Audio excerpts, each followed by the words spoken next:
السلام علیکم ورحمۃ اللہ۔ آج میں کروں گی سورۃ الفصلت کی آیت نمبر 26 سے 30۔ اعوذ باللہ من الشیطان الرجیم، بسم اللہ الرحمن الرحیم۔ آیت نمبر 26 ہے، وقال الذین کفروا لا تسمعوا لہذا القرآن والغوا فیہ لعلکم تغلبون۔ اچھا، اس کا ترجمہ ہے کہ اور کہا ان لوگوں نے جنہوں نے کفر کیا کہ مت سنو اس قرآن کو اور اس کی تلاوت کے دوران میں شور مچایا کرو تاکہ تم غالب رہو۔ تو جب قرآن مجید نازل ہو رہا تھا تو لوگوں کے اوپر، کیونکہ یہ بہت ہی ایک ڈیوائن سپیچ ہے آبویسلی، اور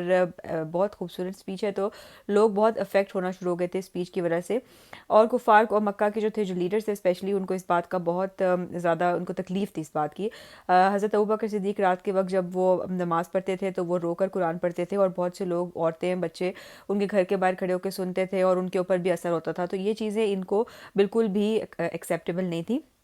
لہٰذا انہوں نے اس بات کا بولا کفار نے کہ بھئی جب بھی قرآن پڑھا جا رہا ہو تو ہمیں شور مچا دینا چاہیے، باجے بجانے چاہیے، اور انہوں نے اسپیشلی جو ان سے ہیں وہ اس قسم کے ارینجمنٹس بھی کیے کہ تاکہ جہاں پر بھی یہ ہو تو وہاں پر اس طرح کے شور غل ہو اور لوگ نہ سن سکیں۔ اس کے بعد اگلی آیت ہے آیت نمبر 27، فَلَنُذِيقَنَّ الَّذِينَ كَفَرُوا عَذَابًا شَدِيدًا وَلَنَجْزِيَنَّهُمْ أَسْوَأَ الَّذِي كَانُوا يَعْمَلُونَ۔ اس کا ترجمہ ہے، اور ہم لازماً مزہ چکھائیں گے ان کافروں کو بہت سخت عذاب کا، اور ہم انہیں سزا دیں گے ان کے بدترین اعمال کے حساب سے۔ تو جو بھی ان کا عمل ہوگا اس کے حساب سے ان کو ان کی سزا دی جائے گی۔ ذالک جزاء اعداء اللہ النار لہم فیہا دار الخلد جزاء بما کانوا بآیاتنا یجحدون۔ اس کا ترجمہ ہے کہ یہ ہے بدلہ اللہ کے دشمنوں کا، یعنی آگ ان کا بدلہ ہے، ان کے لیے اسی میں ہمیشگی کا ٹھکانہ ہوگا۔ یہ بدلہ ہوگا اس کا کہ وہ ہماری آیات کا انکار کرتے تھے، تو آیات کا انکار کرنے والوں کا یہ بدلہ ہے۔ اور جب ہم یہ آیتیں پڑھتے تو ہمیں صرف کفار کے بارے میں نہیں سوچنا چاہیے، اپنے بارے میں بھی سوچنا چاہیے کہ ہم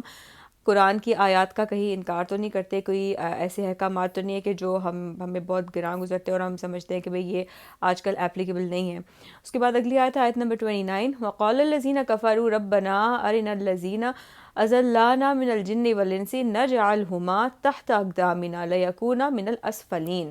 تو اس کا ترجمہ ہے، اور جو کافر ہیں وہ کہیں گے کہ اے ہمارے پروردگار، اب یہ جہنم میں جا چکے ہیں اور وہاں پر جا کے وہ کہہ رہے ہیں ہمارے پروردگار